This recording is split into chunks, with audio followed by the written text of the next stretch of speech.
Hey guys, my name is Kirsty and welcome back to Upside Down Books. Today we're going to be doing a book tag and we're going to be doing Avatar: The Last Airbender book tag. Non più tra I farfalloni amoroso, notte giorno di torno. I thought this was really exciting when I found this. I'm super excited to go through the questions. They are divided by the different tribes, which is also really exciting. So buckle up, kids. Let's go through these questions and give my answers. The first section we're going to be starting with is water, and the first question is Katara and Sokka, the best sibling relationship that you've read. I recently just finished reading Wonder by R.J. Palacio, and I thought that this got to be the best sibling relationship in books that I've read so far. This is about August, and he has all these different crazy chromosome defects basically that have happened to make him look quite deformed, and the whole book is about how difficult it is for him, but also how difficult it is for his sister, as she's known as the girl with the brother who has deformity. People are quite afraid of his face as well, so they get quite extreme reactions. So I think on the whole this has a wonderful family dynamic, but in particular the sibling relationship in this book is fantastic. The second question is your favourite star-crossed lovers, and I had a little think about this one, and the first thing that actually came to my mind was the not quite relationship in Daughter of the Pirate King. I don't know if it's going to become a relationship, but I really hope so. It's between Alosa and another guy in the book, and I think it is definitely a star-crossed relationship. It's fantastic, it's really delectable and something that you want to happen, but there's no real guarantee in this book that it's going to go anywhere. But this is what came to mind because I think it is like a really fantastic star-crossed relationship that I just want and need to see happen. And the final question in the water section is Bloodbending, a book with a disturbing concept, and for that I picked Verity by Colleen Hoover. I don't know if the concept is necessarily, I mean, it is pretty spooky what's going on in this book. When I think about it, it freaks me out. I can't really explain it. It's something you just have to read and experience, but there's a lot of mind games going on in this book, and yeah, it's definitely disturbing when you think about it. The whole interplay between the wife, the writer, and the husband is just like, I don't know what's going on, and it makes me uncomfortable. This book is disturbing out of 10, but it is also brilliant. So then we're going to move on to the Earth section. So the first question is themed after Toph, a character whose strength really surprised you or surprised other characters in the book. And I feel like I had a pretty funny answer for that one, because if you've read the Black Prism series, then you'll know the character Kip is who I'm thinking of. Kip is like one of the two main characters in the Black Prism series. It's obviously quite a chunky book, and he's sort of this orphaned boy who's really fat and just super useless, and he's like put in the limelight as the hero of this story. And I think time and time again he actually proves the reader wrong, that he's not a useless lump, and he actually does have some potential as soon as people stop telling him that he's useless. So I think that that's a really great character pick for this one. Probably one of my favourite characters, who has a wonderful character arc of proving people the value of themselves as a person at the end of the day. The next question is The Tales of Ba Sing Se, and it is the best short story or poetry collection. I don't actually read very many short stories. I'm not much of a short story person.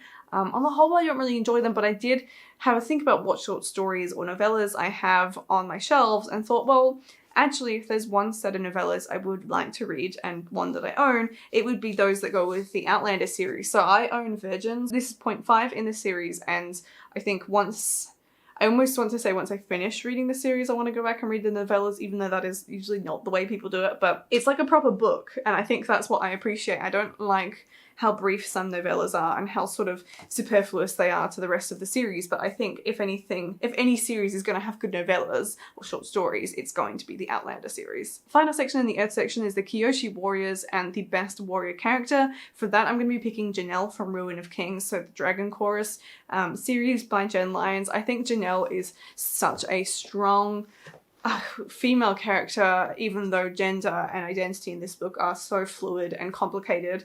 I think she's a really inspiring character for anyone identifying as female reading it. I just think that she's so strong and so capable, and she's a fantastic warrior within this series. I think that Janelle would just have to be my pick for my favourite warrior character. She's so badass. So that brings us to the fire section, and the first question is Zuko, and that would be the best character redemption arc. And I knew straight away that the character this had to be, I cannot tell you because of spoilers, but it is in The Testaments by Margaret Atwood, so the second book in the Handmaid's Tale universe series. If you've read this, then I'm sure you know exactly which character I'm talking about. It was so satisfying to read this and realize that this character was good and that they had great intentions and were doing good things. You just didn't see it in The Handmaid's Tale. I thought that was fantastic. So that has to be one of the best redemption character arcs that exists in the whole wide world. The next question for the fire section is Iroh, which is the wisest character. And for that one, I was actually thinking of picking Cersei from the book Cersei, because I think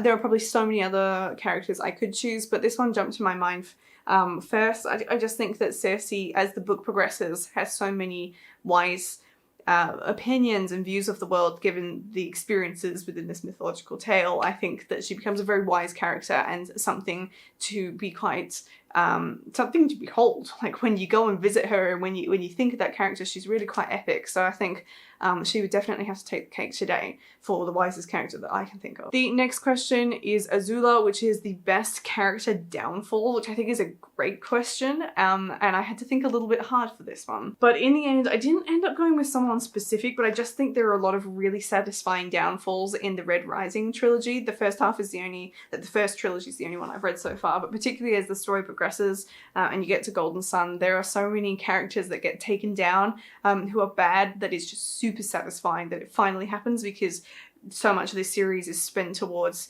trying to get rid of the bad guys and obviously get the revolution happening. So it's really satisfying when some of the bad characters like Azula get taken down. So that brings us to the final section, the air section, and the first question is Appa, a favorite fictional animal.